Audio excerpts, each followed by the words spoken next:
गरुड़ भगवान विष्णु का वाहन है। भगवान गरुड़ को विनायक, गरुत्मत, तार्क्षय, वैन्तेय, नागांतक, विष्णुरथ, खगेश्वर, सुपर्ण और पन्नगाशन नाम से भी जाना जाता है। गरुड़ हिंदू धर्म के साथ ही बौद्ध धर्म में भी महत्वपूर्ण पक्षी माना गया है। बौद्ध ग्रंथों के अनुसार गरुड़ को सुपर्ण, अच्छे पंख वाला कहा गया है। जातक कथाओं में भी गरुड़ के बारे में कई कहानियां हैं। गरुड़ के नाम से एक पुराण, ध्वज, घंटी और एक व्रत भी है।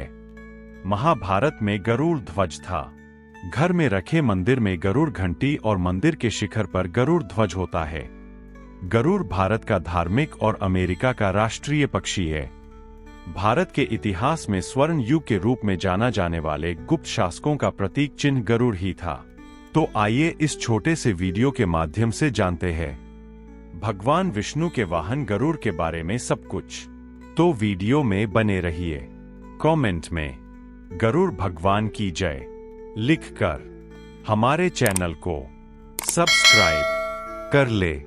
हम आपके लिए रोज ऐसे वीडियो लाते रहेंगे। विशालकाय पक्षी माना जाता है कि प्राचीन काल में गरुड़ की एक ऐसी प्रजाति थी जो बुद्धिमान मानी जाती थी और उसका काम संदेश और व्यक्तियों को इधर से उधर ले जाना होता था। कहते हैं कि यह इतना विशालकाय पक्षी होता था जो कि अपनी चोंच से हाथी को उठाकर उड़ जाता था।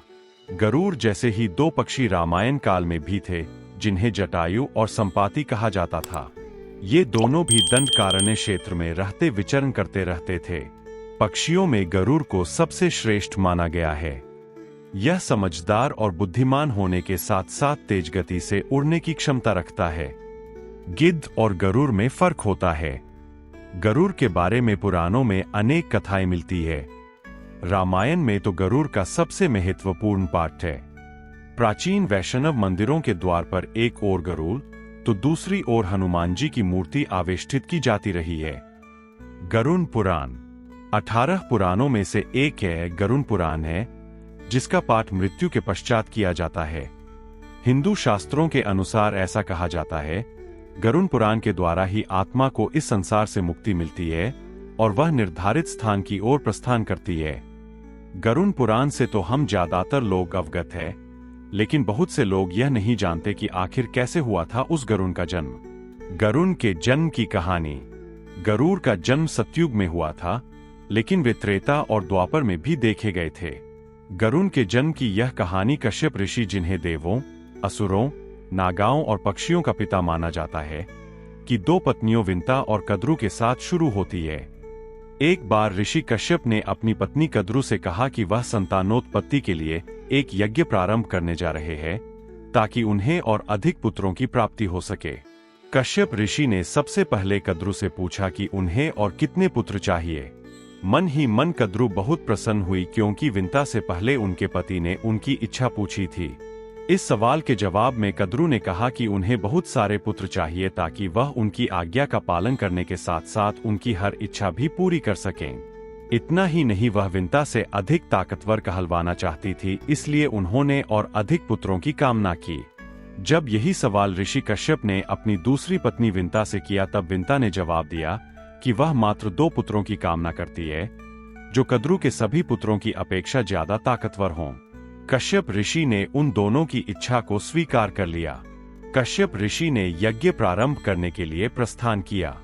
यज्ञ के लिए उन्हें एक विशिष्ट पेड़ की लकड़ी चाहिए थी, इसलिए उन्होंने अपने और अदिति के पुत्र इंद्रदेव का आह्वान किया। पिता के बुलाने पर इंद्रदेव प्रकट हुए और उनसे बुलाने का कारण पूछा। कश्यप ऋषि ने अपने पुत्र इंद्रदेव से कहा कि वह एक यज्ञ शुरू करने जा रहे हैं जिसके लिए उन्हें बहुत सी लकड़ी चाहिए। कश्यप ऋषि ने 4 बौने ऋषियों की तरफ इशारा करते हुए कहा कि इनके साथ जाओ और पेड़ों की लकड़ियां काट कर ले आओ।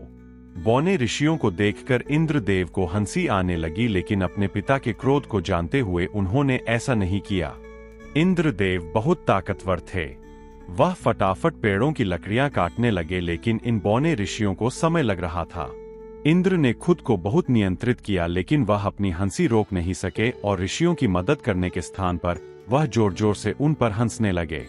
वे ऋषि बहुत क्रोधित हुए और सोचने लगे कि इस इंद्र को देवता कहलाने का कोई अधिकार नहीं है, इसलिए केवल ईश्वर ही इस बात का निर्णय कर सकते हैं कि ये देव रहेगा या नहीं।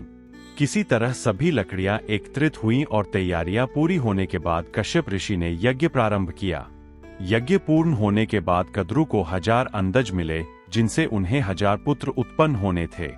कद्रु ने सभी अंडों को गर्म पानी में रख दिया और उनकी देखरेख करने लगी। इसके बाद उन बौने ऋषियों ने विंता के 2 पुत्रों की उत्पत्ति के लिए यज्ञ प्रारंभ किया। इस यज्ञ के द्वारा उन्होंने एक ऐसे पुत्र का आह्वान किया जो इंद्रदेव से कहीं ज्यादा ताकतवर होता और साथ ही उसके भीतर अपने स्वरूप को बदलने के साथ साथ भारी से भारी सामान उठाने की भी ताकत होती। इंद्र को यह भनक लगी कि इस यज्ञ के द्वारा एक नए और ताकतवर इंद्र का जन्म होने वाला है। तब उन्हें अपनी गलती पर पछतावा हुआ। इंद्र को समझ आ गया कि नया इंद्र उन्हें हराने और देवराज बनने की काबिलियत रखता है। इसी चिंता के समाधान के लिए वह अपने पिता ऋषि कश्यप के पास गए। इंद्र ने अपने पिता से इस यज्ञ को रोकने का आग्रह किया, जिस पर कश्यप ऋषि आश्चर्यचकित हो उठे। कश्यप ऋषि ने अपने पुत्र इंद्रदेव से पूछा कि क्या उनसे कोई गलती हुई है, जिसकी वजह से वो ऐसा करने के लिए कह रहे हैं। जब इंद्र ने पूरी घटना सुनाई तब ऋषि कश्यप बहुत क्रोधित हुए। अपने पुत्र के सम्मान को बचाए रखने के लिए कश्यप ऋषि बौने ऋषियों के पास गए और उनसे कहा कि उनके पुत्र से एक भूल हो गई है, जिसके लिए वे माफी के हकदार है। आप जिस ताकतवर इंद्र का आह्वान कर रहे हैं, उसे देवताओं का नहीं बल्कि पक्षियों के इंद्र के रूप में बुलाएं। ऋषि कश्यप के आग्रह को मानकर बौने ऋषियों ने पक्षियों के ताकतवर इंद्र का आह्वान कर यज्ञ से उत्पन्न हुए 2 अंडे कश्यप ऋषि को सौंप दिए। अपनी पत्नी विंता को अंडे सौंपते हुए कश्यप ऋषि ने कहा कि इनका बहुत ध्यान रखना और कुछ भी हो जाए अपना धीरज मत खोना। इतना कहकर ऋषि कश्यप हिमालय पर तप करने के लिए प्रस्थान कर गए। समय बीतता गया और कद्रु के 1000 अंडों में से 1000 सांप निकले, जो बहुत ताकतवर थे। कद्रु उन्हें देखकर बहुत प्रसन्न होती और उनके साथ खेलती, लेकिन समय पूरा होने के बाद भी विंता के अंडों में से कुछ नहीं निकला। कद्रु विंता को ताना मारने का एक भी मौका नहीं छोड़ती थी और विंता को कद्रु का खुशहाल जीवन देखकर ईर्ष्या होने लगी। इसी जलन में आकर उन्होंने अपना एक अंडा तोड़ दिया, यह देखने के लिए कि उसमें कुछ है भी या नहीं। अंडे के भीतर उसे अपना पुत्र दिखाई दिया, जिसके शरीर का ऊपरी हिस्सा तो था, लेकिन बाकी का हिस्सा मात्र मांस का लोथड़ा था। विंता और कश्यप ऋषि के इस पुत्र का नाम अरुण था। अरुण ने अपनी मां से कहा कि पिता के कहने के बाद भी आपने धैर्य खो दिया और मेरे शरीर का विस्तार नहीं होने दिया, इसलिए मैं आपको श्राप देता हूं कि आपको अपना जीवन एक सेवक के तौर पर बिताना होगा। अगर दूसरे अंडे में से निकला उनका पुत्र उन्हें इस श्राप से मुक्त ना करवा सका तो वह आजीवन दासी बनकर रहेंगी। इतना कहकर अरुण आसमान की ओर प्रस्थान कर सूर्य देव के रथ का सारथी बन गया। कहते हैं, सूर्य के निकलने के समय जो बैंगनी रंग की रोशनी आती है, वह अरुण की होती है। भय से विंता ने दूसरा अंडा नहीं फोड़ा और पुत्र के शाप देने के कारण शर्त हार गई और अपनी छोटी बहन की दासी बनकर रहने लगी। बहुत लंबे काल के बाद दूसरा अंडा फूटा और उसमें से विशालकाय गरुड़ निकला, जिसका मुख पक्षी की तरह और बाकी शरीर इंसानों की तरह था। हालांकि उनकी पसलियों से जुड़े उनके विशालकाय पंख भी थे। जब गरुड़ को यह पता चला कि उनकी माता तो उनकी ही बहन की दासी है और क्यों है यह भी पता चला, तो उन्होंने अपनी मौसी और सर्पों से इस दासत्व से मुक्ति के लिए उन्होंने शर्त पूछी। सर्पों ने विंता की दास्ता की मुक्ति के लिए अमृत मंथन ने निकला अमृत मांग। अमृत लेने के लिए गरुड़ स्वर्ग लोक की तरफ तुरंत निकल पड़े। देवताओं ने अमृत की सुरक्षा के लिए 3 चरणों की सुरक्षा कर रखी थी। पहले चरण में आग की बड़े पर्दे बिछा रखे थे, दूसरे में घातक हथियारों की आपस में घर्षण करती दीवार थी और अंत में 2 विषैले सर्पों का पहरा। वहां तक भी पहुंचाने से पहले देवताओं से मुकाबला करना था। गरुड़ सबसे भीड़ गए और देवताओं को बिखेर दिया। तब गरुड़ ने कई नदियों का जल मुख में ले पहले चरण की आग को बुझा दिया। अगले पथ में गरुड़ ने अपना रूप इतना छोटा कर लिया कि कोई भी हथियार उनका कुछ न बिगाड़ सका और सांपों को अपने दोनों पंजों में पकड़कर उन्होंने अपने मुंह से अमृत कलश उठा लिया और धरती की ओर चल पड़े। लेकिन तभी रास्ते में भगवान विष्णु प्रकट हुए और गरुड़ के मुंह में अमृत कलश होने के बाद भी उसके प्रति मन में लालच न होने से खुश होकर गरुड़ को वरदान दिया कि वो आजीवन अमर हो जाएंगे। तब गरुड़ ने भी भगवान को एक वरदान मांगने के लिए बोला तो भगवान ने उन्हें अपनी सवारी बनने का वरदान मांगा। इंद्र ने भी गरुड़ को वरदान दिया कि वो सांपों को भोजन रूप में खा सकेगा। इस पर गरुड़ ने भी अमृत सकुशल वापसी का वादा किया। अंत में गरुड़ ने सर्पों को अमृत सौंप दिया और भूमि पर रख कर कहा कि यह रहा अमृत कलश। मैंने यहाँ इसे लाने का अपना वादा पूरी किया और अब यह आपके सुपुर्द हुआ, लेकिन इसे पीने के आप सभी स्नान करें तो अच्छा होगा।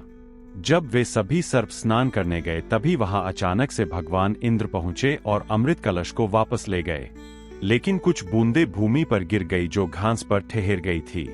सर्प उन बूंदों पर झपट पड़े, लेकिन उनके हाथ कुछ न लगा।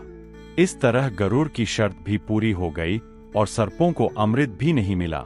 दोस्तों, हम उम्मीद करते हैं कि आपको भगवान गरुड़ के बारे में जानकर अच्छा लगा होगा। यदि आपको हमारा यह वीडियो पसंद आए तो हमारे वीडियो को लाइक जरूर करें। सनातन धर्म से जुड़ी धार्मिक कहानियों की और अधिक जानकारी के लिए आप हमारे YouTube चैनल विमल एनिमेशन को जरूर सब्सक्राइब करें। अगर आप हमें अपना कोई सुझाव देना चाहते हैं या वीडियो से संबंधित आपका कोई प्रश्न हो तो नीचे दिए कमेंट बॉक्स में जरूर लिखें। जय सनातन।